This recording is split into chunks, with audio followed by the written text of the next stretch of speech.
Hey everyone, Laura Smith here from SLP Mommy of Apraxia, and like promised, I'm doing a video talking about working on sounds in isolation with childhood apraxia of speech. I recently posted a quick one-liner that said in childhood apraxia of speech, working on sounds in isolation is not recommended, and I had a lot of questions about it. The first thing I want to talk about is what the word isolation means. So when speech therapists use the term isolation, working on a sound in isolation, what we're really doing is working on one sound at the single sound level. So if I'm working on k, that's all I'm working on the whole session is just in isolation. So that's what I'm saying not to do, is to work on one sound in isolation in the treatment of childhood apraxia of speech. Why was a big question. So the why can really be found in two places. The first place is in the diagnostic criteria. So to get a diagnosis of childhood apraxia of speech, one of the characteristics that is frequently described, but also one of the top 3 characteristics at the moment in the ASHA technical report, is difficulty with co-articulatory transitions. Difficulty with co-articulatory transitions. So this means co-articulation is putting more than one sound together, articulating those sounds, putting them together. And when you have difficulty with that, that is one of the hallmarks of apraxia, is combining these sounds together. A good friend of mine, great knowledgeable person on apraxia, reminded me that it's not just putting sounds together. Apraxia is the difficulty programming and planning the movements to put sounds and to sequence sounds together. So really we're talking about, motor planning, movement for speech. And, we don't want to be working on sounds in isolation when the hallmark of the problem is putting sounds together. So, even if we're accepting a word approximation for a word, like in another video I talked about, on the target word list I had for a little boy, high was one of them, and he couldn't get to high, but he could say ha. And even though I didn't model ha, I still accepted ha as his high. And he went on to start saying that to, friends at school. So that's what I'm talking about. I knew he could make a h, and I knew he could make an ah. And so now the work begins, planning and programming the movement of those two sounds together, articulating them together.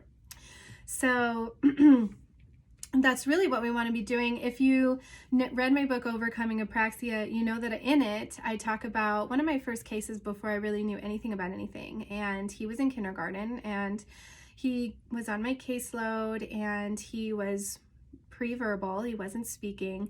He didn't have any words, and he had phonological goals, which if you're not a speech therapist, really when we're talking about a child who has a phonological disorder, they make a lot of errors. They might sound very unintelligible, but their errors follow typical patterns of errors. And it really isn't a problem like in apraxia with that planning and programming and, the movements and putting those sounds together. That's not the meat of the problem with phonology. But even so, the fact that he wasn't talking, I was still confused by these phonology goals. I kept trying to work on them. And this one day he pulled down an alphabet bingo from my shelf, and he proceeded to name almost all of the letter sounds. And I was blown away. It was like he looks at P and he's like, P, and he, could look at K and he's like, K, and he gets an A and he's like, A. And I'm like, oh my gosh, like this is amazing. Now look, we have P and we have A, and now just put it together, pay. And he could not do it. And I remember it clicking right there in my head. And this, like I said, was before I went on to be, and have expertise in apraxia. It clicked in my head then, oh my gosh, this is apraxia. I remember going to a training, postgraduate, and that was the problem, was that planning and programming the movements to get the sequences of the sounds. So that's really why we don't want to do it. Now, can I say that I never ever do it? No. But when I do it, it's usually just so I could get what we call acquisition. So when a speech therapist is talking about acquisition of a sound, and I'm trying to make this video for speech therapists, but I end up getting a lot of questions from parents. So if you are a speech therapist watching this, I hope it's helpful, and I hope you don't feel like I'm being condescending. And if you're a parent, I hope you appreciate that I'm defining these for you, because acquisition just means acquiring the sound. Like, I know if I say to a child, say k, they can say it. Even if it might take some cueing or I need to help them. You know, if every single time I ask a child to say k, and every time, no matter what situation or word, the child is substituting a t, I would not say that that child has acquisition. So the only time I'm really working on a single sound is when we're trying to get acquisition. But again, we really don't need, there is so much work to do if the child has all of these other sounds in their repertoire that we know they can say, but maybe they just can't say on demand or sequence them correctly.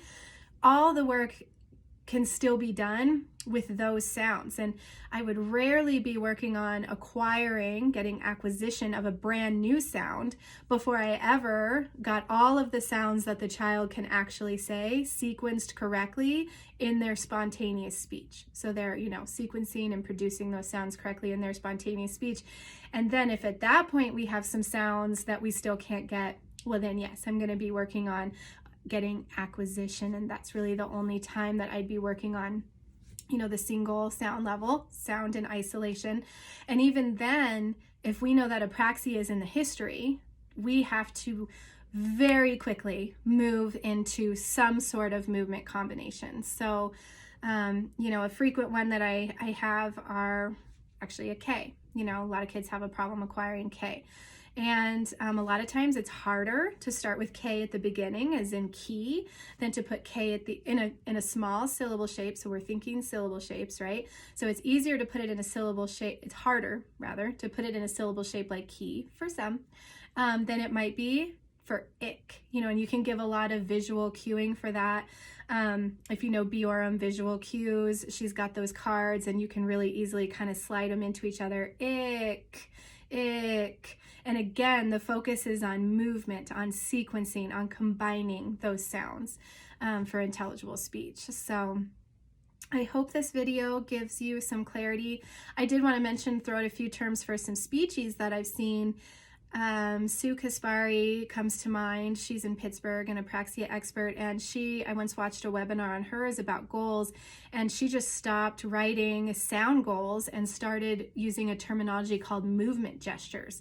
And so the child will produce CV, VC, CV, CV movement gestures to aid in intelligible speech, because, you know, she was still finding that if, you know, other SLPs in the school districts or other places that weren't as familiar with apraxia were getting these goals, they were taking a, you know, a phonology approach.